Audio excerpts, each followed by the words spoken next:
اعوذ باللہ من الشیطان الرجیم بسم اللہ الرحمن الرحیم۔ 5ویں جماعت کے عزیز طلباء اور طالبات، السلام علیکم۔ آپ اپنا اردو نکالیے اور صفحہ نمبر 35 پر پہنچیے۔ کل جو ہمارا سبق تھا نا دوستی، جو ادھورا رہا تھا، وہ ہم آج دوسرا پیرا اس کا شروع کرنے جا رہے ہیں۔ صفحہ نمبر 35 پر دیکھو بچوں، کھانا کھانے کے بعد جب ان بچوں نے کھانا کھایا جو ایکسکرشن گئے تھے، کھانا کھانے کے بعد سب لڑکے مختلف اطراف میں سیر کو نکلے۔ اطراف کہتے ہیں، اطراف ہے طرف کی جمع، کوئی اس طرف نکلا، کوئی دوسری طرف نکلا۔ کچھ لیدر نالے کے کنارے کی طرف چل پڑی۔ کچھ کہاں گئے؟ لیدر جو نالا ہے وہاں، دریا کہتے ہیں کہ کچھ وہاں اس نالے کی طرف چل پڑے۔ کچھ بازار کی جانب گئے اور کچھ لڑکے جنگل کی سیر کو گئے۔ احمد اور ندیم بھی جنگل کی طرف نکل گئے۔ احمد اور ندیم یہ دونوں بھی جنگل کی طرف نکل گئے۔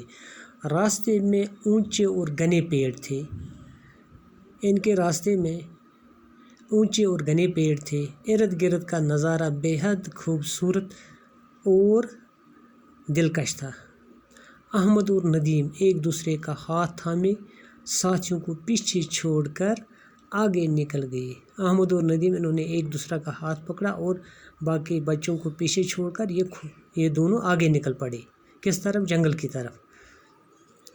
انہیں اس بات کا خیال ہی نہیں رہا کہ وہ گھنے درختوں اور جھاڑیوں میں سے گزرتے ہوئے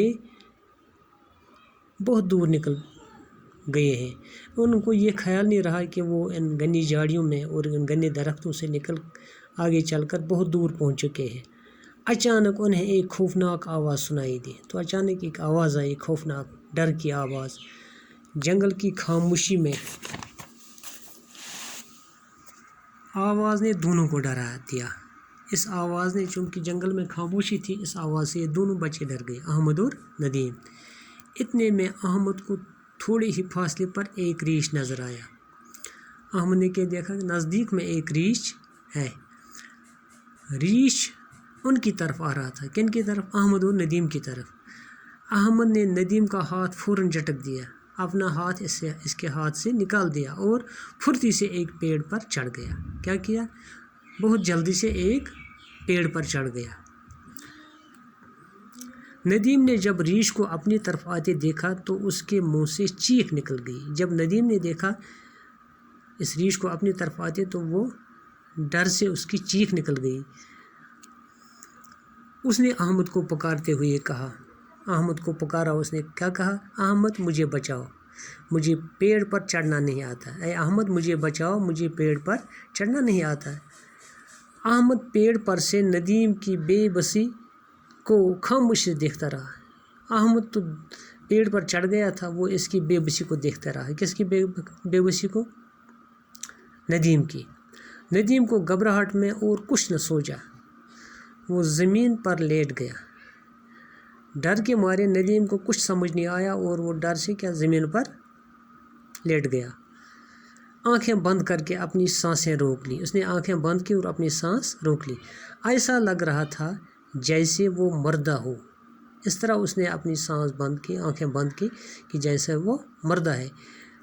ریچھ نے قریب آ کر ایک لمحہ کے لیے اس سے سونگھا اور آگے بڑھ گیا۔ جب ریچھ اس کے قریب آیا تو اس نے اس سے سونگھا اور سونگھنے کے بعد آگے بڑھ گیا۔ تھوڑی دیر کے بعد ندیم نے آدھ آنکھوں سے دیکھ لیا کہ ریچھ جا چکا ہے۔ آدھ کھلی آنکھوں سے دیکھا کہ ریچھ جا چکا ہے۔ تھوڑی دیر کے بعد ندیم نے دیکھا کہ ریچھ جا چکا ہے۔ ان کی جان میں جان آئی۔ وہ کپڑے جھاڑتے ہوئے اٹھ کھڑا ہوا۔ جب اس نے ریچھ کو بھاگتے ہوئے دیکھا تو وہ اس کی جان میں جان آئی۔ اس نے سوچا کہ تو اب میں بچ گیا، اور اس نے اپنے کپڑے جھاڑتے ہوئے کھڑا ہو گیا اور احمد کی طرف دیکھنے لگا۔ کس کی طرف؟ اس دوست احمد کی طرف۔ احمد کی بے وفائی سے اسے بہت دکھ ہوا۔ احمد کی اس بے وفائی سے اسے کیا ہوا؟ دکھ ہوا، کیونکہ اس کا دوست تھا، اس نے اپنی جان بچائی، یہ پیڑ پر چڑھ گیا اور اس کا خیال اس نے نہیں رکھا ندیم کا۔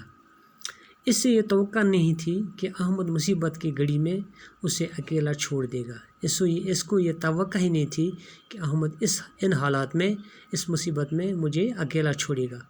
احمد نے جب دیکھا کہ ریش جا چکا ہے تو وہ پیڑ سے نیچے اتر آیا۔ جب احمد نے بھی دیکھا کہ ریش گیا ہے، جا چکا ہے، وہ بھی پیڑ سے نیچے اتر آیا اور ندیم سے کہنے لگا شکر ہے کہ بچ گئی۔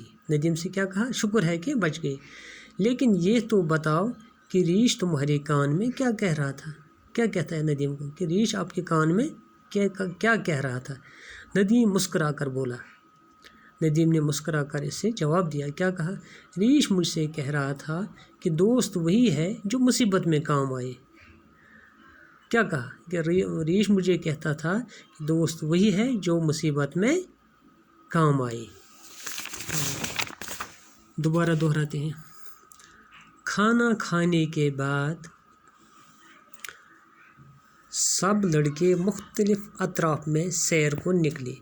کچھ لیدر نالے کے کنارے کی طرف چل پڑے، کچھ بازار کی جانب گئے اور کچھ لڑکے جنگل کی سیر کو گئے۔ کہتے ہیں کہ جب انہوں نے کھانا کھایا تو کچھ لڑکے لیدر دریا کی طرف گئے سیر کرنے کے لیے، کچھ بازار کی طرف گئے اور کچھ لڑکے جنگل کی طرف نکل پڑے۔ احمد اور ندیم بھی جنگل کی طرف نکل گئے۔ راستے میں اونچے اور گھنے پیڑ تھے۔ ان کے راستے میں کہتے ہیں کہ راستے میں اونچے اور گھنے پیڑ تھے۔ ارد گرد کا نظارہ بہت خوبصورت اور دلکش تھا۔ جو آس پاس کا نظارہ تھا وہ بہت ہی خوبصورت اور دلکش تھا۔ کس سے تھا؟ ان پیڑوں اور سبززار سے۔ احمد اور ندیم ایک دوسرے کا ہاتھ تھامے ساتھیوں کو پیچھے چھوڑ کر آگے نکل گئے۔ احمد اور ندیم نے کیا کیا؟ یہ اپنے ساتھیوں سے آگے نکل پڑے۔ انہیں اس بات کا خیال ہی نہیں رہا کہ وہ گھنے درختوں اور جھاڑیوں میں سے گزرتے ہوئے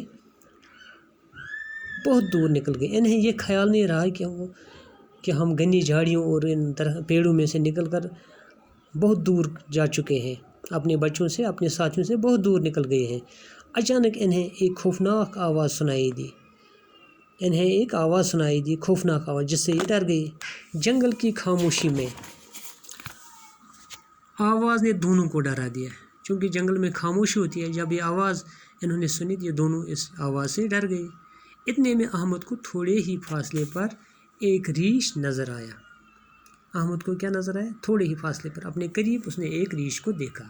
ریچھ ان کی طرف آ رہا تھا۔ احمد نے ندیم کا ہاتھ فوراً جھٹک دیا۔ جب اس نے دیکھا کہ ریچھ ہماری طرف آ رہا ہے، اس نے ندیم کا ہاتھ جھٹک دیا، چھوڑ دیا اس کا ہاتھ، اور پھرتی سے ایک پیڑ پر چڑھ گیا۔ کہاں چڑھ گیا؟ ایک پیڑ پر۔ ندیم نے جب ریچھ کو اپنی طرف آتے دیکھا تو اس کے منہ سے چیخ نکل گئی۔ جب ندیم چھوٹا بچہ تھا، جب اس نے ریچھ کو اپنی طرف آتے دیکھا تو وہ ڈر سے اس کے منہ سے چیخ نکل گئی۔ اس نے احمد کو پکارتے ہوئے کہا، چونکہ احمد ہی اس کے ساتھ اس وقت تھا، احمد مجھے بچاؤ، مجھے پیڑ پر چڑھنا نہیں آتا، مجھے پیڑ پر چڑھنا نہیں آتا، مجھے بچاؤ۔ احمد پیڑ پر سے ندیم کی بے بسی کو خاموشی سے دیکھتا رہا۔ احمد کیا کرتا رہا؟ وہ پیڑ پر اس کی بے بسی کو دیکھتا رہا۔ کس کی؟ ندیم کی، اپنے دوست کی۔ ندیم کو گھبراہٹ میں اور کچھ نہ سوجا۔ وہ زمین پر لیٹ گیا، آنکھیں بند کر کے اپنے سانسیں روک لی۔ اس نے تو اب سوچا کہ اب مجھے بچنے کا ایک ہی طریقہ ہے کہ میں یہی کروں گا۔ اس نے اپنی آنکھیں بند کی اور سانس بھی کچھ وقت کے لیے روک لی۔ ایسا لگ رہا تھا جیسے وہ مردہ ہو۔ ریچھ نے قریب آ کر ایک لمحہ کے لیے اسے سونگھا اور آگے بڑھ گیا۔ جب ریچھ اس کے پاس آ گیا اور اس نے اس کو سونگھا، کس کو سونگھا؟ ندیم کو، اور آگے بڑھ گیا۔ تھوڑی دیر کے بعد ندیم نے آدھ کھلی آنکھوں سے دیکھا کہ ریچھ جا چکا ہے۔ تھوڑی دیر کے بعد اس ندیم نے کیا کیا؟ تھوڑی آنکھ اس نے کھولی اور اس نے دیکھا کہ ریچھ جا چکا ہے۔ اس کی جان میں جان آئی۔ وہ کپڑے جھاڑتے ہوئے اٹھ کھڑا ہوا اور احمد کی طرف دیکھنے لگا۔ کیا کیا؟ کپڑے جھاڑتے ہوئے وہ کھڑا ہوا اور احمد کی طرف اب دیکھنے لگا۔ احمد کی بے وفائی سے اسے بہت دکھ ہوا۔ کیا ہوا؟ اس کی بے وفائی سے، احمد کی بے وفائی سے اس سے بہت دکھ ہوا۔ کیوں ہوا؟ کیونکہ یہ بچپن کے دوست تھے۔ اس سے یہ توقع نہیں تھی کہ احمد مصیبت کی گھڑی میں اس سے اکیلا چھوڑ دے گا۔ احمد نے جب دیکھا کہ ریچھ جا چکا ہے تو پیڑ سے نیچے اتر آیا اور ندیم سے کہنے لگا، شکر ہے کہ بچ گئی، لیکن یہ تو بتاؤ کہ ریچھ تمہارے کان میں کیا کہہ رہا تھا؟ کیا کیا احمد نے؟ احمد نے جب دیکھا کہ ریچھ جا چکا ہے تو وہ پیڑ سے نیچے اتر آیا اور ندیم سے کہنے لگا، شکر ہے کہ بچ گئی، شکر ہے کہ ہم بچ گئے، لیکن یہ بتاؤ کہ ریچھ تمہارے کان میں کیا کہہ رہا تھا؟ اس کو شک ہو گیا کہ یہ کچھ اس کو کہہ رہا تھا، اصلی کیا ریچھ اس کو سونگھ رہا تھا۔ ندیم مسکرا کر بولا، ریچھ مجھ سے کہہ رہا تھا کہ دوست وہی ہے جو مصیبت میں کام آئے۔ باقی وسلام۔